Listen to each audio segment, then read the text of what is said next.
চিহ্নিত অযোগ্যদের তালিকা প্রকাশ, তাদের অ্যাডমিট কার্ড বাতিলের পর এবার শিক্ষক নিয়োগের পরীক্ষায় কড়া নজর এসএসসির। পরীক্ষায় যাতে অযোগ্যরা বসতে না পারেন, অযোগ্য ধরতে এবার বিশেষ নজর কমিশনের। আগামী 7 তারিখ ও 14 তারিখ এসএসসির যে নতুন নিয়োগের পরীক্ষা রয়েছে তাতে অযোগ্যরা যাতে বসতে না পারে তার জন্য এবার বিশেষ নজর দিচ্ছে কমিশন।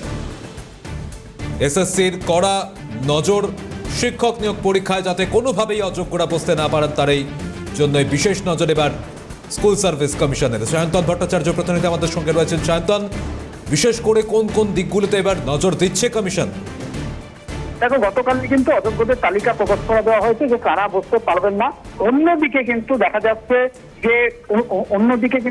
যাচ্ছে যে এই যে পরীক্ষা হবে সেই পরীক্ষায় যাতে ভুলবশত কেউ প্রবেশ করতে না পারে, অর্থাৎ কোন রকম প্রক্রিয়ায় এই যে নিয়োগ প্রক্রিয়ায় ঢুকতে না পারে তার জন্য সতর্ক কমিশন। এবং ফিজিক্যাল ভেরিফিকেশন করা হবে, পরীক্ষার পরও কিন্তু বারবার ভেরিফিকেশন করা হবে এবং যে তথ্য এই ক্যান্ডিডেটরা দেবেন তাদের সঙ্গে কিন্তু রোল নাম্বার মিলিয়ে দেখার পর যদি দেখা যায় কোনো অযোগ্য তারা পরীক্ষায় বসছেন তাহলে কিন্তু তাদের পরীক্ষার খাতা বাতিল করে দেওয়া হবে, এমনটাই জানিয়ে দিল স্কুল সার্ভিস কমিশন। অর্থাৎ এই অযোগ্যদের রুখতে একেবারে কড়া স্কুল সার্ভিস কমিশন এবং বিভিন্ন ফেজে কিন্তু স্ক্রুটিনি এবং ফিজিক্যাল ভেরিফিকেশন করা হবে, এমনটাই কিন্তু জানানো হয়েছে কমিশনের তরফ থেকে।